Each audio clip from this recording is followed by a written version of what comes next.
Au moins une fois par an, la communauté de communes du Seignan organise une réunion publique afin d'informer et de concerter les habitants de son territoire sur diverses thématiques.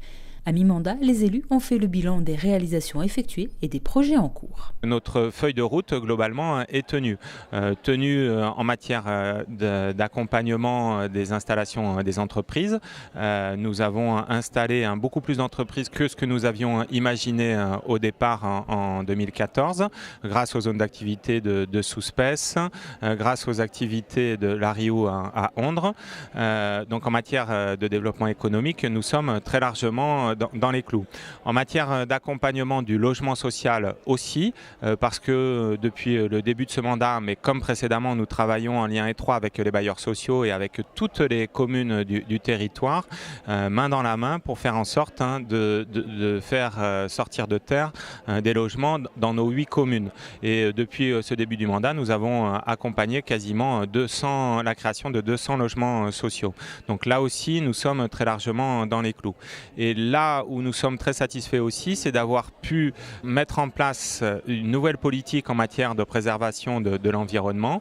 Notre territoire a été labellisé un territoire à énergie positive pour la croissance verte par le ministère de l'Environnement, qui a débloqué 230 000 € pour accompagner des actions sur notre territoire.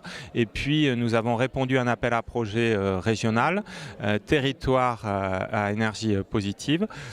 TEPOS et le Conseil régional de Nouvelle-Aquitaine devraient nous donner une réponse qu'on espère positive très, très rapidement. Donc là, en la matière, nous avons mis un grand coup d'accélérateur pour nous mettre à niveau et faire en sorte que le Seignance que nous transmettrons aux générations futures soit un Seignance davantage préservé en matière environnementale.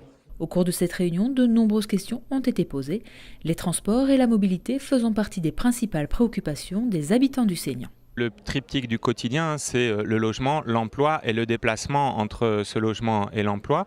Et effectivement, les aspirations en la matière sont fortes et nous avons du mal aujourd'hui à proposer une offre. D'abord parce que la communauté de communes n'en a pas la compétence, mais aussi parce que les élus de l'agglomération basque nous ont renvoyé à nos chères études en la matière en nous disant que la priorité pour l'agglomération, c'est de développer des lignes pour les communes de l'agglomération basque, dont acte.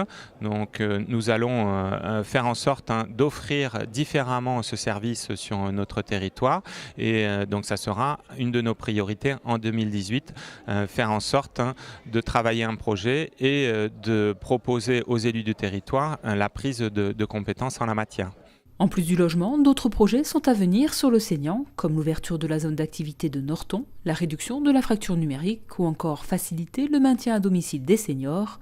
Autant de projets sur lesquels la communauté de communes ne manquera pas d'informer ses habitants.